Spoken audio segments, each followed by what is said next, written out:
Friends, namaskar. Hope you are all doing well. So today I would like to discuss on the National Education Policy 2020. We all know that a great effort has been made by the union government and also state governments with much deliberations and by adopting bottom-up approach. This National Education Policy 2020 is in place. So if you just actually look at the past, what were the efforts made in the education sector, we can see number of efforts, number of programs, policies actually changed the education scenario of the country. So if you could actually mention few among them, few education commissions like University Education Commission led by Dr. Radhakrishnan during 1948 to 49, and Secondary Education Commission which was led by Lakshmana Swami Mudaliar during 1952-53, and the Kothari Education Commission which is led by Professor Kothari during 1964 to 66. These three commissions, majorly, and also University Grant Commission, these four commissions actually gave number beautiful reports, and many programs and policies have been changed because of these reports. And also, the first Prime Minister of India, Jawaharlal Nehru, actually brought scientific policy in place in the country, which actually led for the this starting of these IITs, Indian Institute of Technologies, and during 1986, during the regime of Srimati Indira Gandhi, when she was Prime Minister of the country, the first national education policy was actually formulated. And again, 1986, when Rajiv Gandhi was Prime Minister of India, this national education policy 1986 was formulated, which was actually brought many changes in the country. And this policy, 1986 policy, was actually revised based on the program of action during 1992. So many good efforts were made because of this policy. But now we are having, after more than 30 years, this National Education Policy 2020 has been brought in by the Union government. If I can say, this is a very revolutionary step. Lot of promising changes is proposed in this new policy.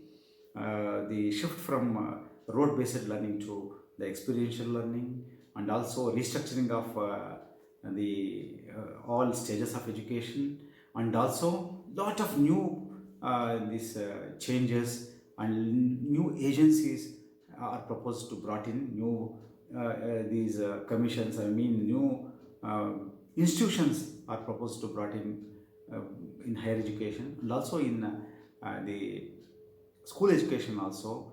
There is an integration of different subjects, and also choice of subjects. Different initiatives are proposed. So I would like to present you, I would like to take you through this the national education policy slide by slide. You just come with me so that we all have look at how this national education policy has been framed and what are the features of this policy. So let's discuss National Education Policy 2020 slide by slide. I have prepared several slides. So this is at the glance, NEP at the glance, 27 chapters, 66 pages, four parts. So part one, school education. So in school education, the new pedagogical and curricular structure has been actually proposed. So earlier, previous academic structure, there was no pre-primary education included. Here, pre-primary education, that is 3 years Anganwadi education plus grade 1 and 2, that has been made as foundational. Class 3 to 5, that is made as preparatory. Class 6 to 8, that is made as middle. And secondary is 9 to 12, that is ages 14 to 18. This is the new pedagogical and curricular structure across the country. So in this NEP 2020, lot of scope lot of focus has been given to early childhood care and education, which is the foundation of learning. So as we all know, 85% of child's cumulative brain development occurs prior to age of 6 years. So in this background, quality ECC is required. For this, strong investment in ECC is also required. So this is targeted to achieve by 2030 in 10 years of time to ensure all students are school ready, since ECC is preparedness for the school. So this is targeted to achieve by 2030. So how will be the curriculum for ECCs? It will be child friendly. For this, NCRT will develop a curriculum framework, national curricular and pedagogical framework for early childhood care and education. It will be in two parts. That is 0 to 3 years is a one sub framework. 3 to 8 years, that is for foundational level, for another sub framework. So there are the four types of Anganwadis. All these four types should recruit workers and teachers, specially trained in the curriculum and pedagogy of ECCE. So infrastructure of ECC will be improved. So children in EC Anganwadi centers, they will be taken activity field tours to meet the teachers to nearby local primary schools. So since they will go to those primary schools before they are going. So for as a preparedness to make the environment the known and to make transition from Anganwadi centers to primary schools a smooth one, this activity field tours will be organized. So the Anganwadis will be integrated into school complexes. Children, parents, teachers will be invited to attend and participate in school complex programs and also vice versa. So one preparatory class is actually envisaged when the child reaches class 5 under ECC. One ECC qualified teacher for this specific preparatory class. This is called as preparatory class. Why? Means the child will go to class 1. Before that is a kind of preparatory class. Focus on developing cognitive, affective, psychomotor abilities and early literacy and numeracy is the focus is there in this class. Midday meal program will be extended to the preparatory class in primary schools. Current Anganwadi workers and teachers will be trained. So that too training will be of two types. One, those teachers who are having a 10 plus 2 qualification, they will be trained for 6 months. Below that, there are a lot of Anganwadi teachers who are having 10th grade qualification and below 10th grade also. They will be trained for 1 year diploma course. The mode of training will be distance mode, DTH channel, smartphones, so that their routine routine job will not be hampered.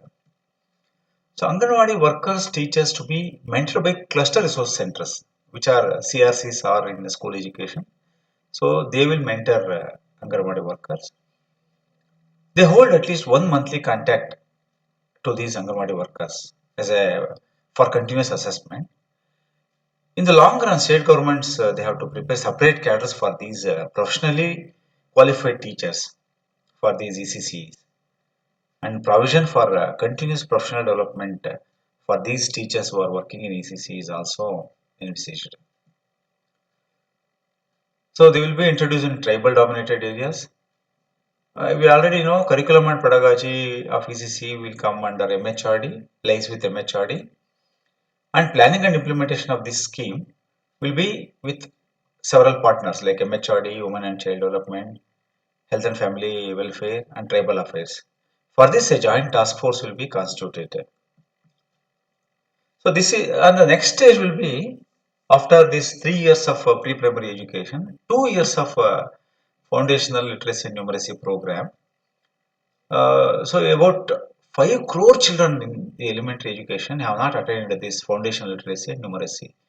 The skills in this age group, that is 6 to 8 years, this is most important. If the children lag behind in these foundational skills, foundational literacy and numeracy, they will not cope up in future. So for this, This will be very important area targeted to reach foundational literacy and numeracy in primary education by 2025.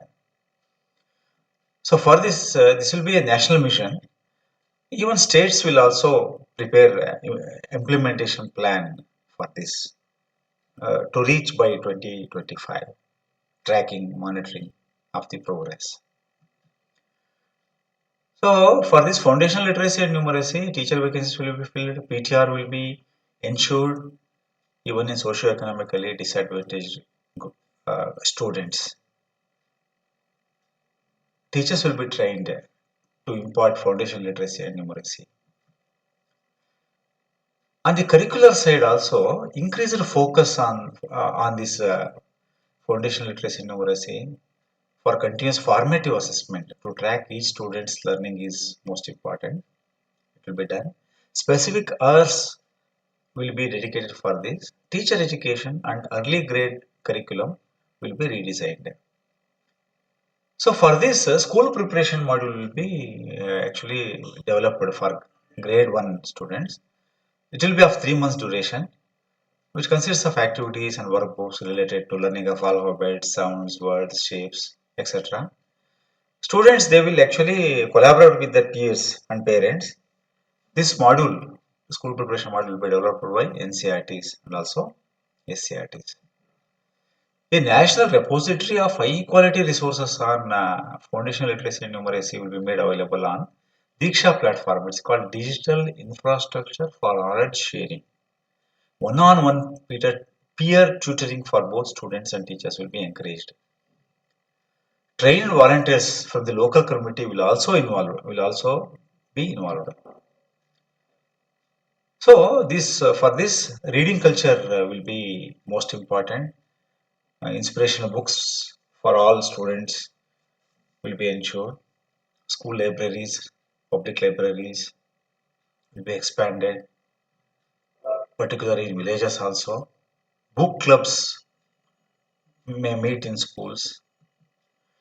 A national book promotion policy will be formulated to encourage reading culture. So nutrition and health is also most important. If the children don't have nutrition, they will not actually learn these foundational literacy and numeracy. For this, nutritional energized breakfast like groundnuts or chana mixed with jaggery or local fruits will be given in addition to the midday meals to be provided. So this is the third most important area, curtailing dropout rates. So the GER for grade 6 and 8 was 90.9. If you see the slide, so the dropout rates are there. So there is a goal to achieve 100% GER in primary to secondary level by 2030. This will be going to be achieved with the two initiatives. One is effective and sufficient infrastructure and universal participation in school by carefully tracking students as well as their learning levels.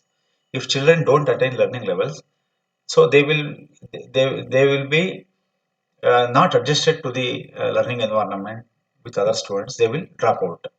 So ensuring quality is the very key aspect for retention of students. Incentives for teachers will also be provided. Curriculum will be more engaging, useful, and attractive.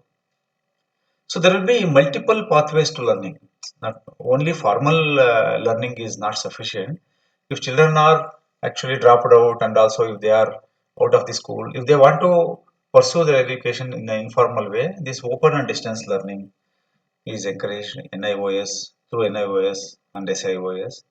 Courses A, B, C and also programs equivalent to class 10 and 12 will be given through these NIOS and SIOS along with vocational courses, adult literacy and life enrichment programs.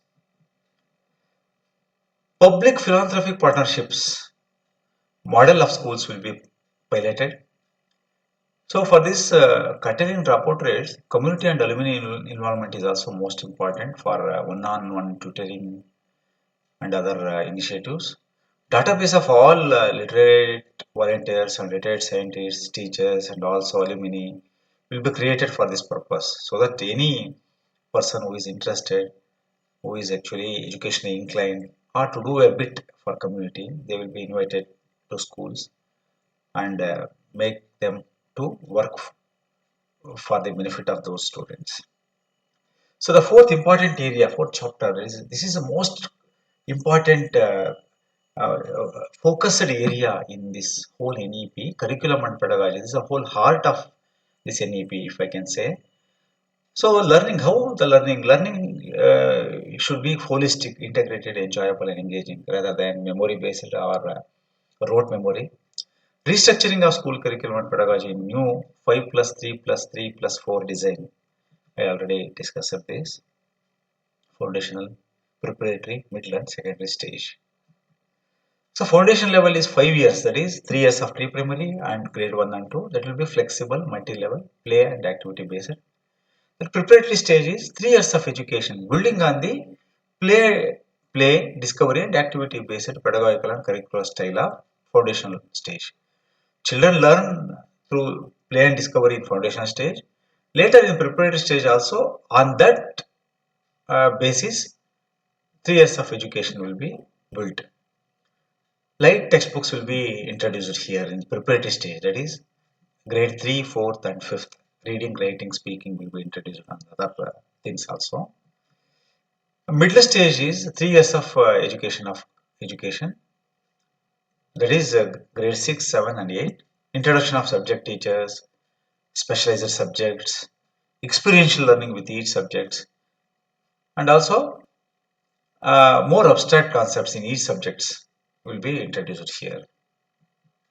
Secondary stage will be 4 years, that is grade 8, 9th, 10th, ninth, 10th, 11th, 12th. So multidisciplinary study. Now we are having only fixed subjects in the schools, but here multidisciplinary study will be there, and there will be more subjects for optionals.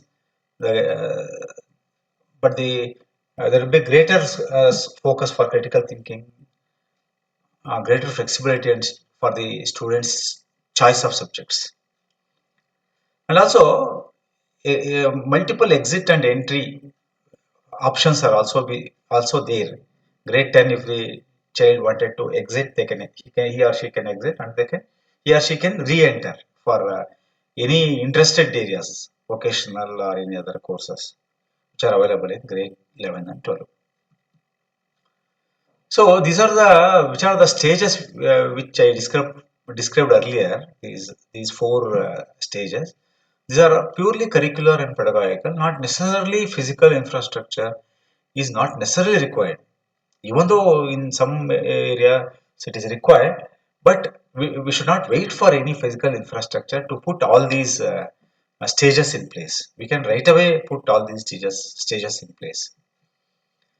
So curriculum and pedagogy should be holistic develop towards the holistic development of learners. Shift from rote learning to real understanding and towards learning how to learn. That is most important. Specific set of skills and values across all domains will be identified for integration. Curriculum frameworks and transaction mechanisms will be developed by all curriculum and pedagogy. All aspects of curriculum and pedagogy will be reoriented and revamped to attain these critical goals by NCERT. Curriculum content will be reduced to enhance essential learning and critical thinking, so that there will be scope for critical thinking, inquiry based learning, discovery based learning, discussion based, analysis based learning. So the classrooms will be vibrant with lot of participation of students. So unlike only these rote memory or only the covering of syllabus is the focus now, the focus will be shifted to concepts, ideas, applications, and problem solving. Experiential learning uh, will be adopted in all stages. Art integration. Various forms of arts will be integrated. Indian integration of Indian art and culture is most important, and also sports integration. utilizes physical activities and indigenous sports in pedagogical practices to nurture skills like collaboration, teamwork, citizenship. So this is most important aspect of the new NEP 2020 is flexibility in core choices. Students can choose any bouquet of subjects. There will be a lot of subjects introduced. Students can actually choose whatever subject he or she wants according to his or her interest. There will be no separation like curricular, extracurricular like that. They will be integrated. Arts, humanities, sciences, it will not be like that. Arts and humanities will be mixed, vocational, academically like that. Physical education, arts and crafts, vocational skills will be incorporated. Semester system or any other system, suitable system will be adopted. Shorter modules or courses will be taught on alternative days. There will be a wide range of subjects across different domains, different subjects. Multilingualism and the power of language. There will be lot of language learning is proposed to scope for this home language, mother language till 8th, 5th, preferably till 8th, and also beyond wherever possible. High quality textbooks will be ensured in local language or home language. Bilingual approach in teaching and the development of TLM. Children are having lot of potential to learn many languages in foundational stages. Keeping in this in mind, many languages are proposed. Language learning will be joyful, interactive. Recruitment of language teachers will be a priority. States can have bilateral agreements to hire languages. Use of technology in language learning will also be there. Three language formula will be continued. High quality bilingual textbooks and TLM in science and maths. Fun project activity on language on the languages of India under Ek Bharat Shresth Bharat. Sanskrit will be offered as optional subjects at all levels, and also classical languages also offered as options in grade 6 to 12, and also different foreign languages will also offered. Indian Sign Language will be standardized across the country. Many skills like scientific temper, problem solving, etc., and also will be actually introduced. Many subjects like artificial intelligence, design thinking will be introduced. Maths and mathematical thinking, which is most required for coding and all the things, will be taught in innovative ways, innovative methods. Every student will take fun courses in crafts. This is most important in secondary school age grade to 6 to 8 and also beyond carpentry, gardening, metalwork, local crafts also the students can take all these uh, crafts. It will be like fun and also they learn those skills. 10 bagless days.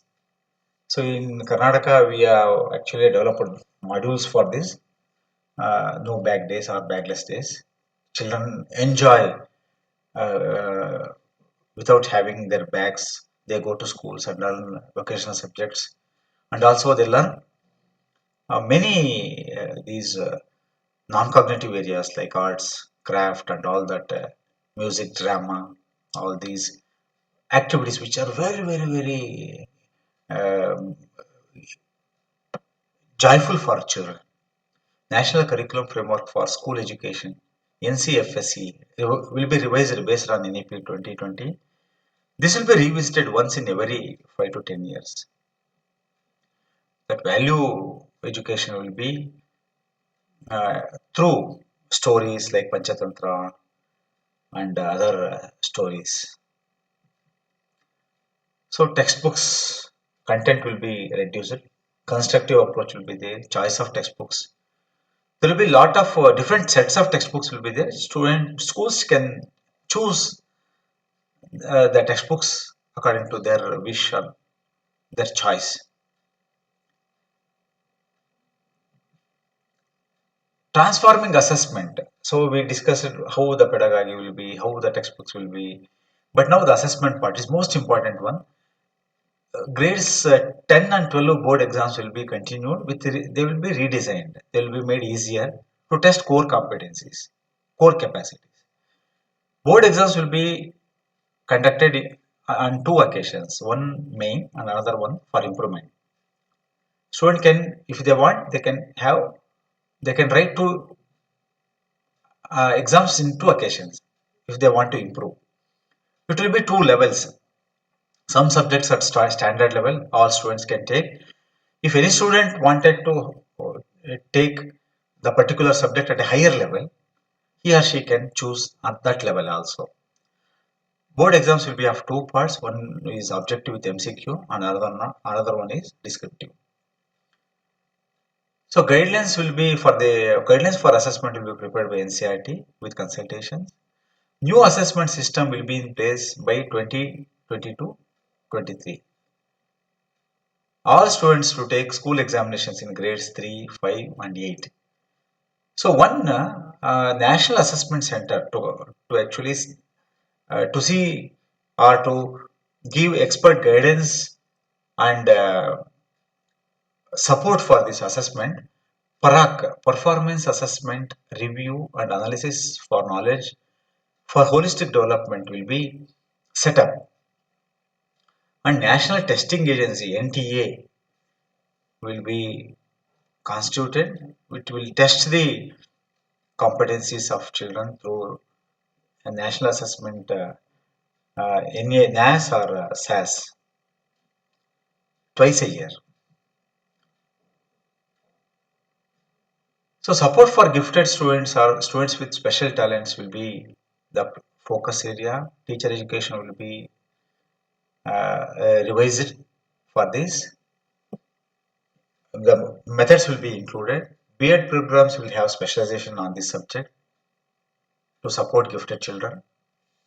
There will be different circles. We used to call clubs, science club, math club. Now it is called as circles for all many areas like poetry, drama, music, science, maths. Different circles will be encouraged in schools. Project-based clubs, Olympiads and competitions in various subjects will be uh, conducted for these gifted students.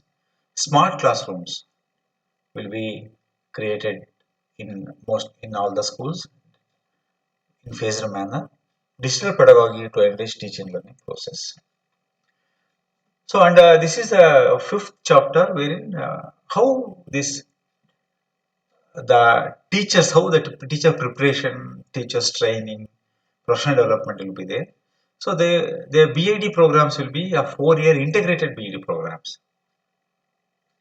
For this, merit-based scholarships for rural students will be actually given to attract outstanding students.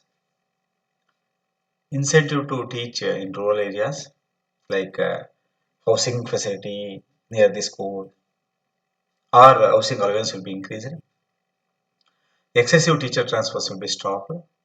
Online computerized teacher transfer system will be in place. In Karnataka, we are already doing this. Teacher eligibility tests will be strengthened, extended to all stages of school education. Classroom demonstration are improved to test the passion and motivation for teaching. So while recruiting teachers, this classroom demonstration, demo classes will be seen by the teacher, and interview will be conducted to know the passion he or she is having towards the teaching profession. The one important thing is teachers will be recruited to a school or school complex. Now we are actually recruiting for a district or block level. Here afterwards, they will be recruited for school or school complex, so that to ensure adequate number of teachers in all subjects.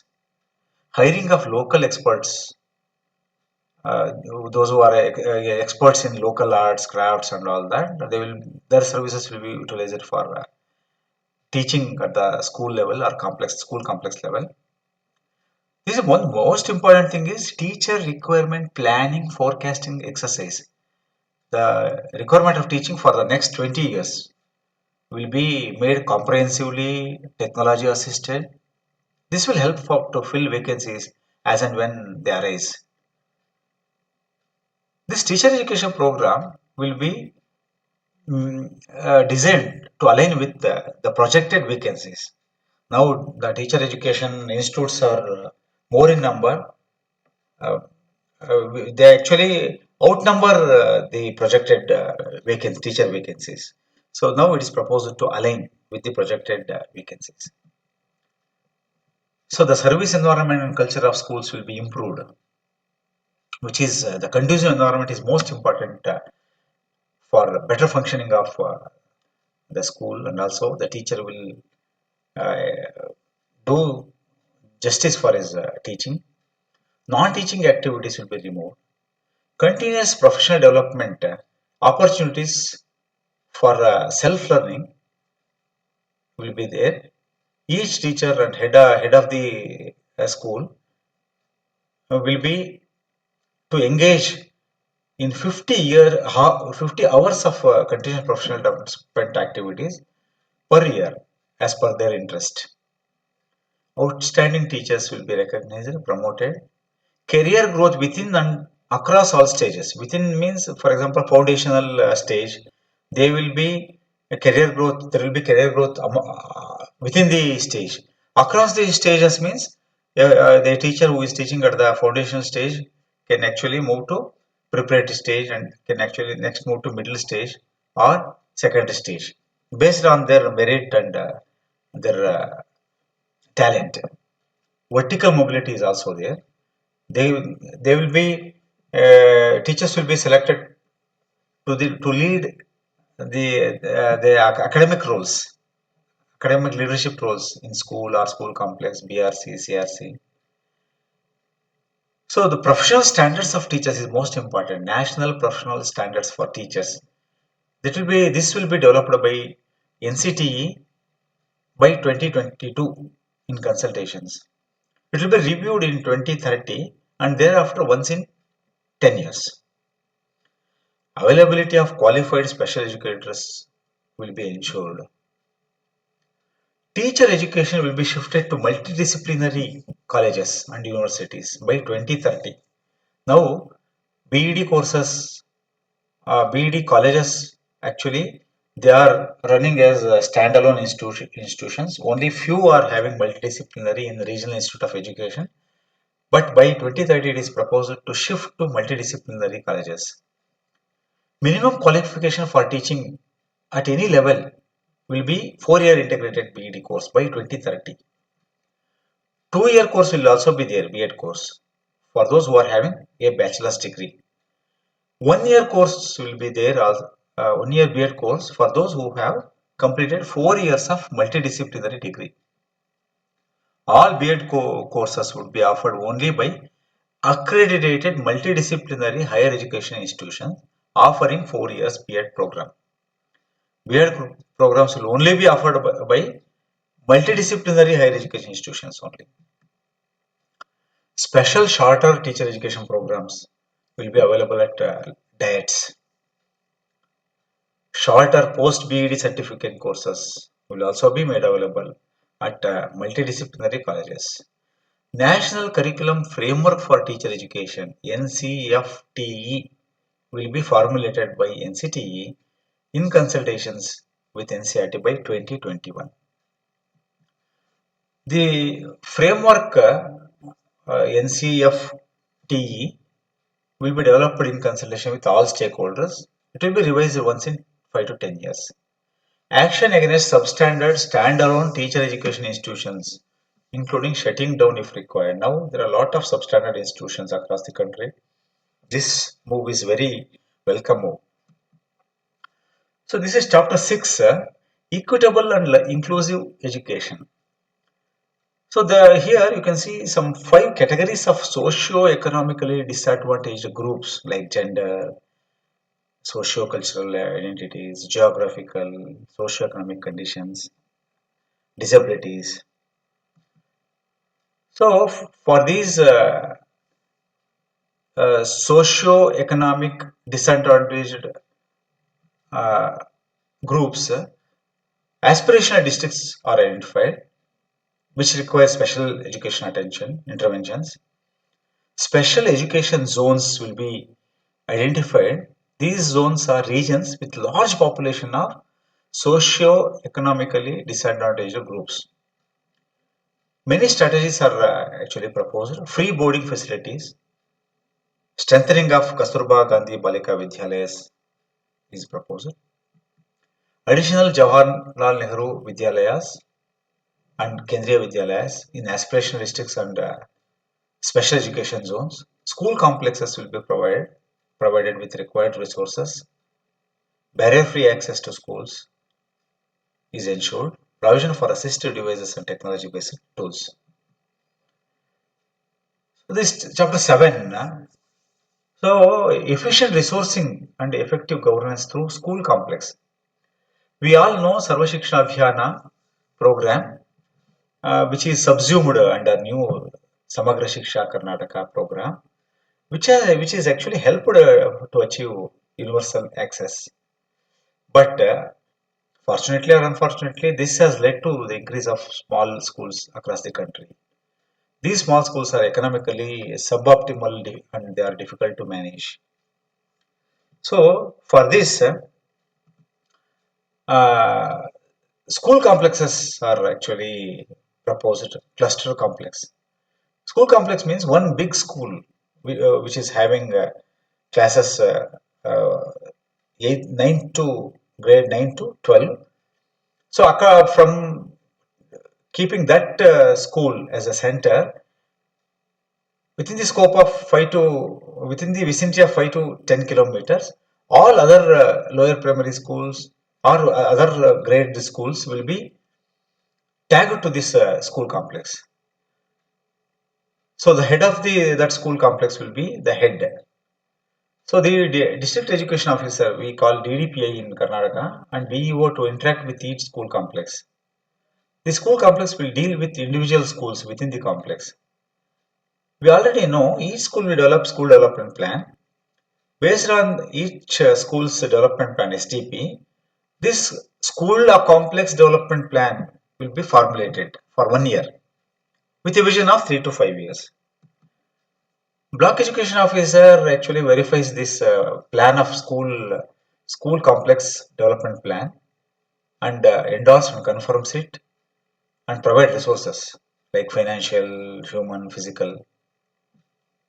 So the twinning and pairing of one public school with one private school across the country will be made. So one government school will be twinned or paired to another private school. So this school government school children and teachers visit to that school, and private school private school teachers and students they visit to government school, public school. Like this, they meet and interact each other. They share the resources. They mutually learn. So in this way, the best practices in both the systems will be actually taken together and the mutual learning is envisaged here. Documentation of best practices will be made. Establishment or strengthening of ball bhavans. Children visit once a week. Celebration of Foundation Day of School by community is also made.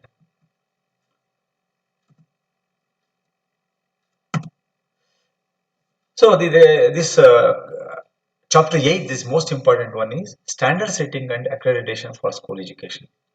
We all know that Department of School Education is now also it is a overall supreme body at the state level. But there are some few changes in the policy. Overall monitoring and policy making for improvement of public education system lies with this DSE.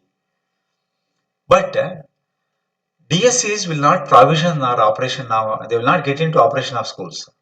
They will not regulate. They will not control schools.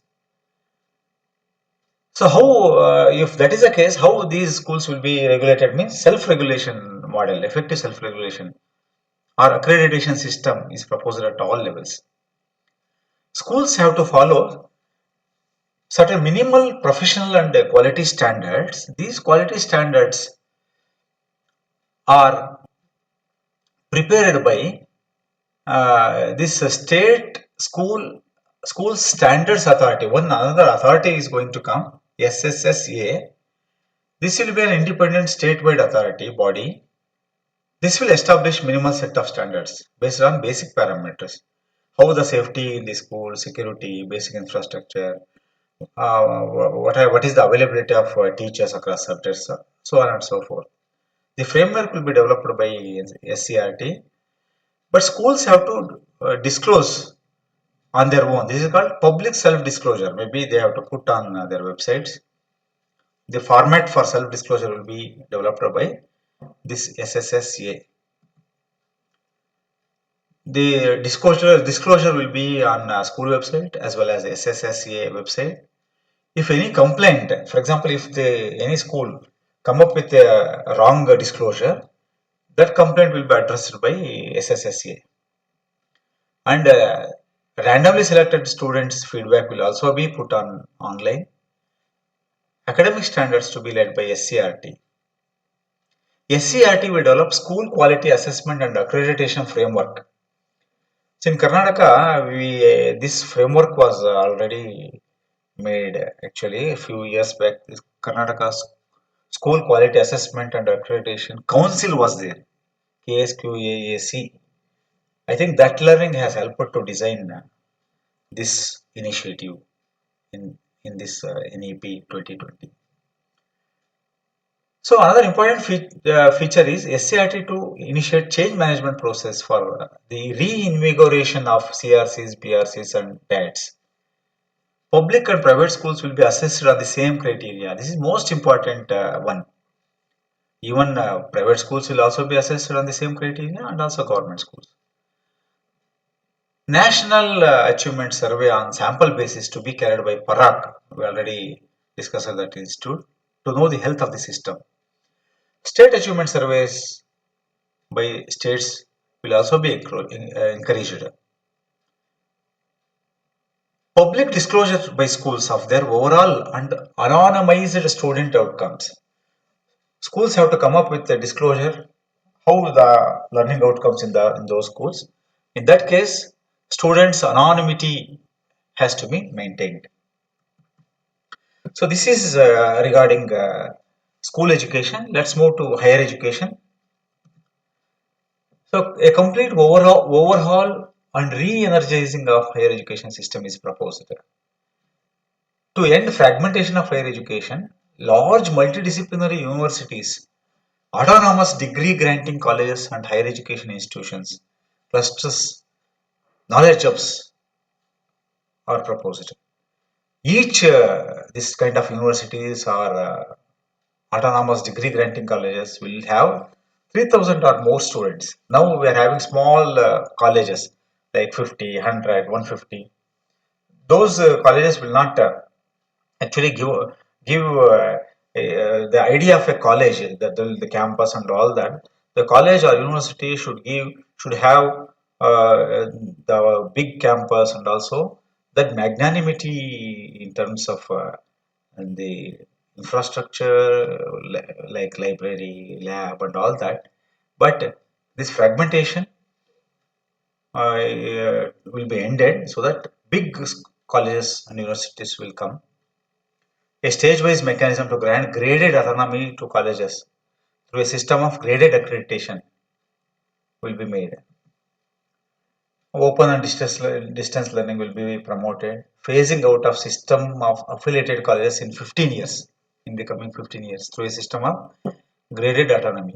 Affiliation is given to few colleges. That system will be phased out. The overall higher education sector will aim to be an integrated higher education system, including professional and vocational education. There will be different nomenclatures like deemed to be university, affiliating university. These nomenclatures will be replaced by only university. Flexible curricular structures will enable creative combination of disciplines for study with multiple entry and exit options. So there will be different choice of subjects so that students can actually take the combination of disciplines they want. Choice-based credit systems will be revised for instilling innovation and flexibility. National Research Foundation (NRF) will be created to promote research in higher education. So one big body is coming as a supreme body in the higher education. So in this body is Higher Education Commission of India. This is the supreme body. Under this body, there will be four other bodies. NHERC, National Higher Education Regulatory Council of India. This is will be single point regulation of higher education. The regulation will be light in the but tight. Stringent laws and also like controlling will not be there. It will be light, but tightness will be there. That is a very beautiful word. Light but tight. National Accreditation Council, another body under this HECI. This will actually graded accreditation will be given through self-assessment. Each higher education institution has to develop an institutional development plan with a vision of actually have a good accreditation in another 15 years. And another body is Higher Education Grants Council (HEGC). This is the funding and financing of higher education through this body through transparent procedures mechanisms. Another GEC, General Education Council. This is a national higher. This body. This is the frame expected. This body will frame expected learning outcomes for higher educational programs. This GEC will actually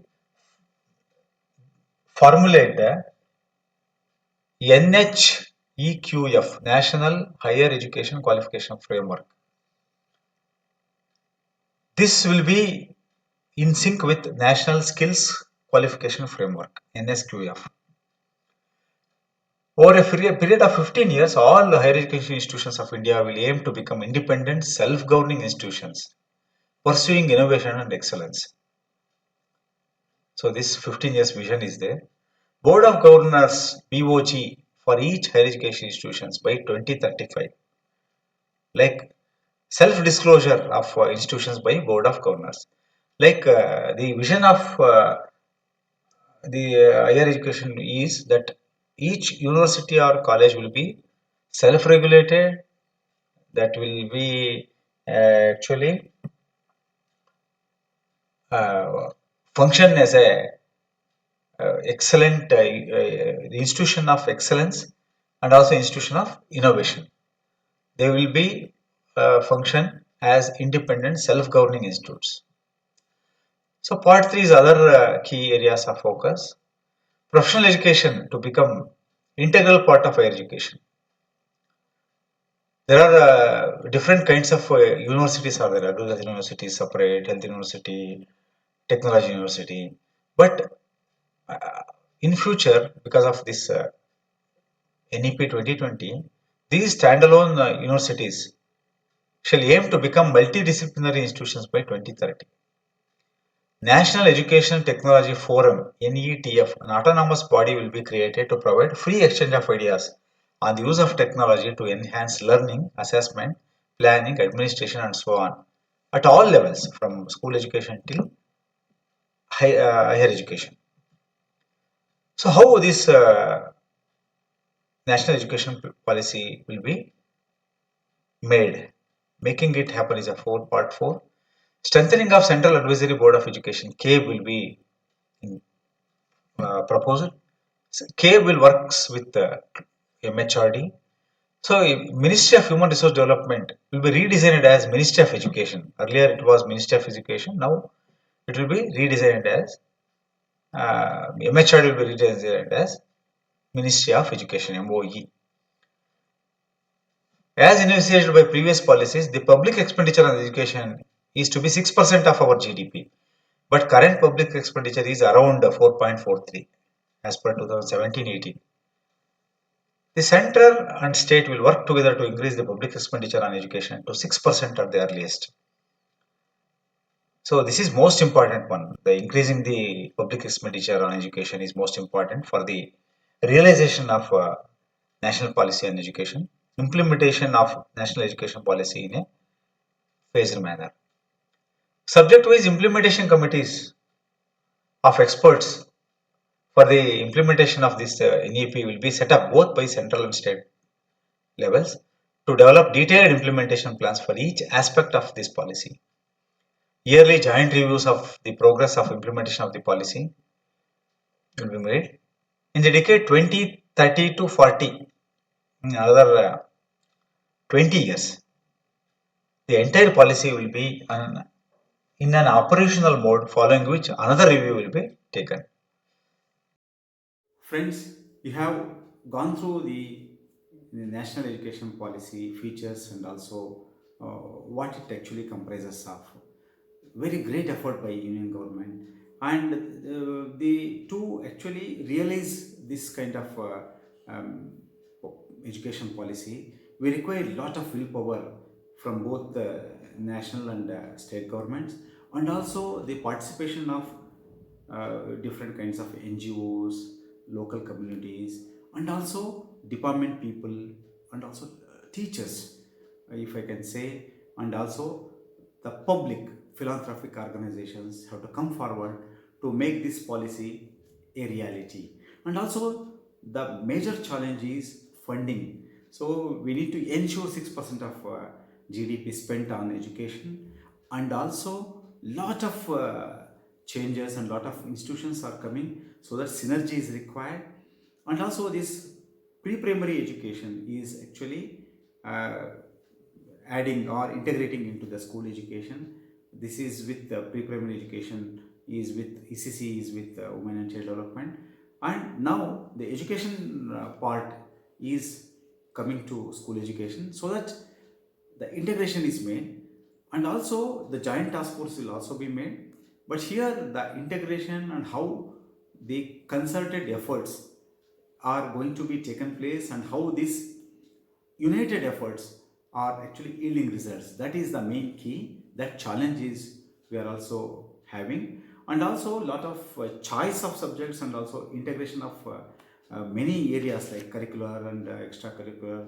This is a challenge, so that that new type of thinking and new type of flexibility in the selection of this one selection of subjects by students, and also the reforms in assessment, curricular, pedagogy, all these things which require a lot of understanding among different stakeholders, if I can say teachers, parents, and also other stakeholders, so that this and making all these stakeholders understanding the features and dynamics of this new education policy will help for the realization of this policy or effective implementation of this policy. So let's hope for the best. This policy will actually, let's hope that this policy will bring lot of good changes in the country, so that our country will emerge as a great leader in the whole world. Thank you so much.